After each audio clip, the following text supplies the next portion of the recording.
Baiklah, Assalamualaikum warahmatullahi wabarakatuh.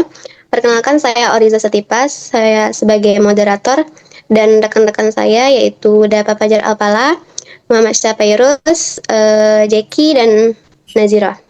Pada kesempatan kali ini kami akan membahas salah satu materi dari mata kuliah struktur data yaitu tentang dynamic array handling dynamically sized dataset.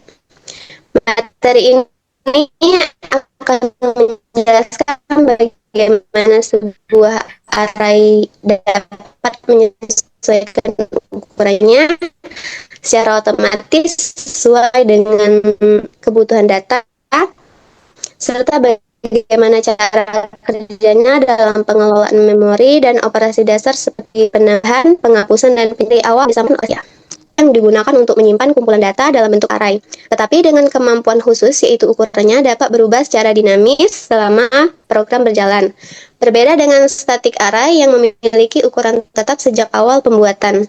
Dynamic array ini memungkinkan penambahan dan pengurangan elemen tanpa harus menentukan kapasitas maksimal di awal. Hal ini membuat dynamic array menjadi lebih fleksibel dan banyak digunakan dalam berbagai bahasa pemrograman modern.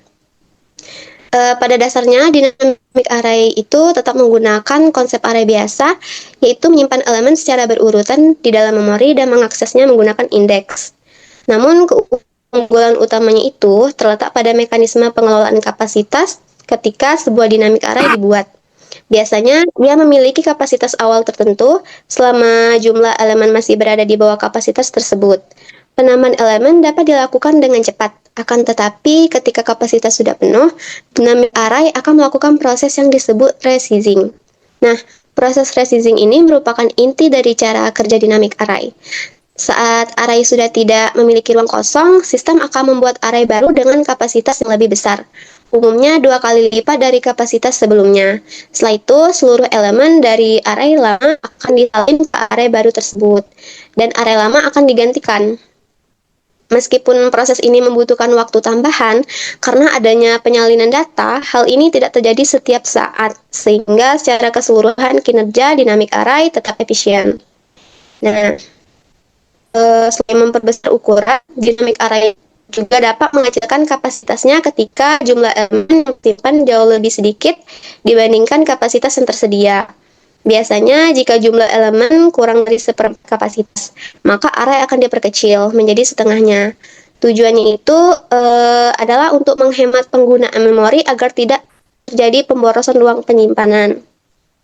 Lalu, dynamic array ini memiliki beberapa operasi dasar yang umum digunakan seperti penambahan elemen atau insert, penghapusan elemen atau delete, pencarian elemen atau find, serta akses elemen berdasarkan indeks. Nah, akses elemen pada dynamic array sangat cepat karena dapat dilakukan melalui indeks tanpa perlu menelusuri seluruh data. Namun, operasi seperti penyisipan atau penghapusan elemen di tengah array membutuhkan waktu lebih lama karena elemen lain harus digeser untuk menjaga urutan data.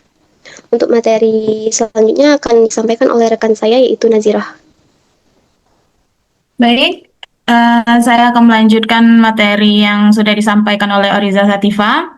Kelebihan utama dari dynamic array adalah fleksibilitasnya dalam menangani data yang jumlahnya berubah-ubah, serta kemudahan penggunaannya dalam berbagai kasus pemrograman. Dynamic array sangat cocok digunakan ketika jumlah data tidak dapat diprediksi sejak awal. Namun, di balik kelebihannya, terdapat juga beberapa kekurangan, seperti adanya overhead saat proses resizing, dan kemungkinan penggunaan memori yang kurang efisien jika kapasitas terlalu besar dibandingkan jumlah elemen yang digunakan.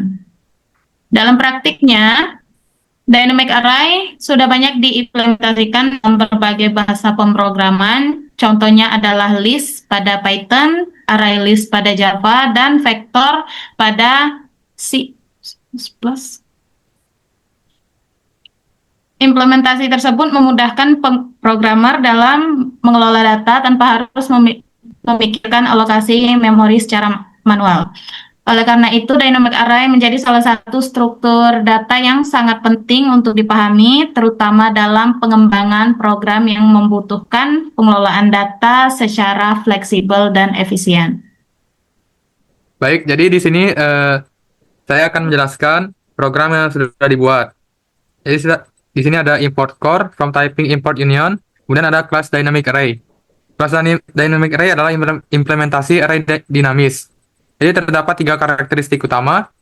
Yang pertama yaitu kapasitas bisa bertambah otomatis atau resize. Kemudian kapasitas bisa berkurang jika terlalu kosong. Kemudian mendukung operasi dasar. Jadi ada beberapa operasi dasar yaitu seperti insert, delete, find. Insertnya itu tambah data, delete untuk menghapus data, kemudian find untuk mencari data. Selanjutnya yaitu ada fungsi init.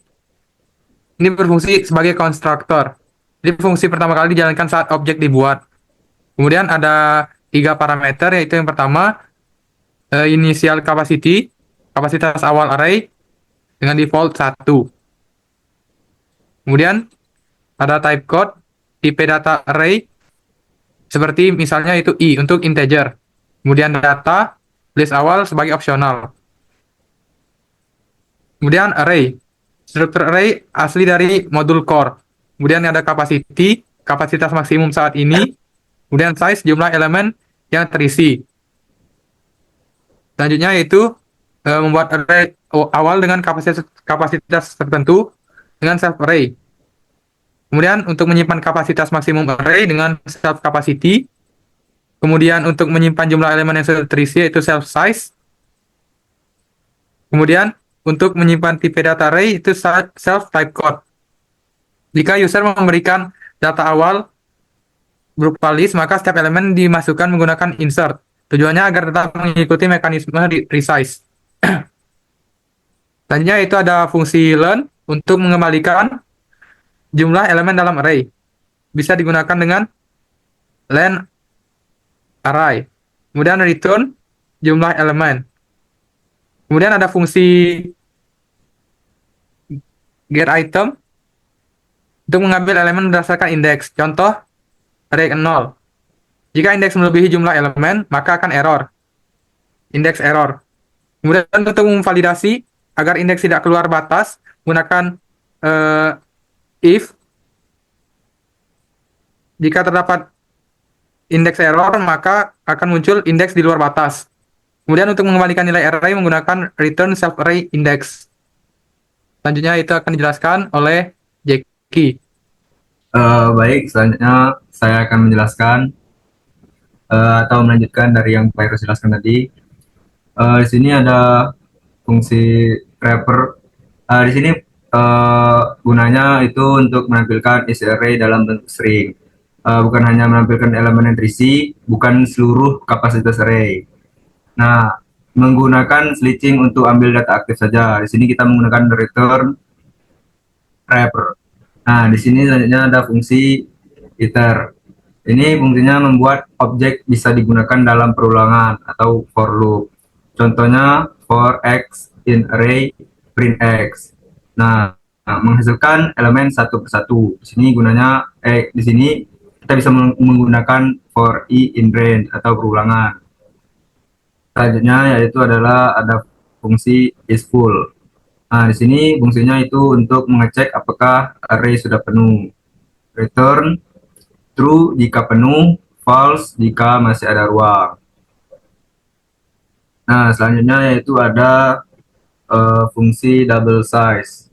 Nah, fungsi ini digunakan untuk menambah kapasitas array menjadi 2 kali lipat. Nah, digunakan ketika array-nya sudah penuh. Di sini ada 3 proses. Yang pertama yaitu adalah simpan array lama. Yang kedua, buat array baru dengan kapasitas 2 kali. Yang ketiga, salin data lama ke array baru. Nah, pastikan array memang sudah penuh. Nah, selanjutnya simpan referensi array lama. Nah, di sini all array ini bisa digunakan untuk menyimpan array lama. Nah, untuk buat array baru dengan kapasitas 2 kali, di sini kita bisa menggunakan self array. Selanjutnya update. Untuk update kapasitas kita bisa menggunakan self capacity sama dengan 2. Nah, untuk nyalin semua elemen lama ke array baru kita bisa menggunakan for i in range. Selanjutnya saya akan menjelaskan fungsi half size. Nah, di sini gunanya untuk mengurangi kapasitas array menjadi setengah. Nah, di sini fungsi half size digunakan ketika jumlah elemen kurang dari atau sama dengan 1/4 kapasitas. Nah, di sini tujuan kita menggunakan half size itu untuk menghemat memori. Selanjutnya itu adalah kita menggunakan assert nih, self capacity lebih dari satu dan self size kurang lebih atau sama dengan self capacity ini ketika pastikan kondisi terpenuhi. Selanjutnya ya kayak tadi untuk menyimpan array lama kita menggunakan all array sama dengan self array. Nah, di sini untuk membuat buat array baru dengan kapasitas setengah. Nah, di sini untuk update kapasitas kita menggunakan self capacity. Nah, di sini untuk menyalin data lama kita bisa menggunakan for i in range. Mungkin sekian dari saya. Selanjutnya mungkin dilanjutkan oleh teman saya, Dapa. Oke, baik, terima kasih kepada Jeki. Melanjutkan dari Jeki tadi, kita akan masuk ke dalam fungsi berikutnya adalah fungsi seperti yang bertujuan untuk mengecek apakah array tadi kosong. Jika nantinya kosong, maka dia akan memberikan jika kosong dan Sabar dulu, sabar dulu. Suara kau Dap. Gak denger, Dap. suatu cek Gak denger. Putus-putus. putus-putus wifi-nya cok wifi-nya cok. Yes. Maju. Oke, udah ada. Cek tes. Aman nggak suaranya? Aman. Aman ya. Oke, baik, terima kasih pada Jeki. Melanjutkan dari Jeki tadi, kita akan masuk ke dalam fungsi yang selanjutnya adalah fungsi is empty yang bertujuan untuk mengecek apakah array-nya kosong. Nantinya jika array-nya kosong, maka dia akan mengembalikan nilai true jika dia kosong dan false jika dia tidak. Nah, dan terakhir akan dikembalikan ke dalam barisan yang tadi. Nah, masuk ke dalam fungsi insert yang akan menambahkan elemen ke dalam akhir array-nya dengan proses yang pertama itu adalah mencek apakah array tersebut sudah penuh dan nantinya jika penuh maka akan di resise atau double dan yang terakhir adalah memasukkan elemennya. Nah, jika elemen tadi penuh, kita akan membesar kapasitasnya menggunakan if self is full, self double size. Nah, kemudian masukkan nilainya ke dalam posisi yang terakhir menggunakan self array dalam kurung self size sama dengan value. Dan tambahkan jumlah elemennya menggunakan self size plus sama dengan 1. Masuk ke fungsi yang selanjutnya adalah fungsi find yang bertujuan untuk mencari elemen dalam array menggunakan metode search dengan output yang nantinya akan dikeluarkan adalah indeksnya jika ditemukan dan kosong jika tidak ditemukan. Nah, untuk mencetak satu persatu elemennya, kita menggunakan rumus yaitu for i in range, if self array, dan kita kembalikan nilai i-nya. Nah, jika tidak ada, maka dia akan mereturn. Dan terakhir adalah fungsi delete yang bertujuan untuk menghapus elemen dari array dengan proses secara yang pertama itu adalah mencari indeksnya terlebih dahulu, kemudian yang kedua menggeser elemennya menggeser elemen setelahnya ke kiri, kemudian mengurangi size-nya, dan yang terakhir adalah jika elemennya terlalu kosong maka dia akan memperkecil array-nya. Nah, untuk mencari posisi array-nya berada di mana, kita menggunakan indeks sama dengan self time dalam kurung targetnya itu di mana. Kemudian jika tidak ditemukan maka dia akan menampilkan pesan error seperti tidak dapat menghapus elemen targetnya. Untuk menggeser semua elemen setelah indeks yang kita cari tadi ke kiri, kita menggunakan perulangan for i index self size dan 1 itu self array sama dengan self array Untuk mengurangi jumlah elemennya, kita menggunakan size mungkin sama dengan 1. Jika terlalu kosong, maka kita akan menghancurkan kapasitasnya menggunakan if self capacity 1n self size kurang dari sama dengan self capacity. Nah, masuk ke dalam yang kita akan adalah yang pertama kita jika name sama dengan main ini adalah untuk menjalankan semua programnya. Kemudian membuat array secara langsung dengan menggunakan ARM sama dengan dynamic array.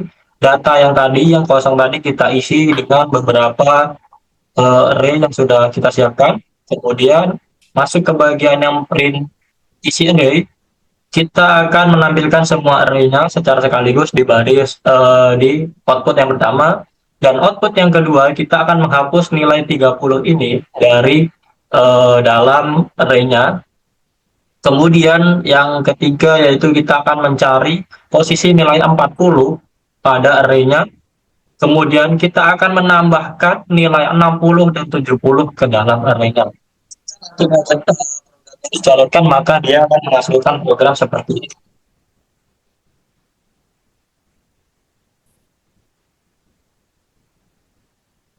Nah, bisa kita lihat untuk output yang pertama itu dia akan mengeluarkan isi array-nya semuanya yang tadi ada 10, 20, 30, 50, 60, 70, 80, 90, 100. Kemudian kita akan menghapus yang tadi yang 30 dan sekarang 30-nya sudah tidak ada di dalam array-nya. Kemudian 3 itu kita akan mencari 40 dan nilai 40 berada di indeks kedua karena indeks mulai dari 0 tadi. Kemudian yang keempat dan kelima kita menambahkan nilai 60 ke dalam. Oke, mungkin cukup sekian penjelasan coding ke dalam programnya dari saya. Saya kembalikan kepada moderator. Terima kasih. Baiklah, demikian penjelasan dari kelompok kami mengenai materi dynamic array. Dari pembahasan yang telah disampaikan, dapat disimpulkan bahwa dynamic array merupakan struktur data yang fleksibel karena dapat menyesuaikan kapasitasnya secara otomatis sesuai kebutuhan, meskipun terdapat konsekuensi berupa proses processing yang memerlukan waktu tambahan. Apabila terdapat kesalahan dalam penyampaian maupun penjelasan, kami mohon maaf yang sebesar-besarnya. Saya akhiri. Wassalamualaikum warahmatullahi wabarakatuh.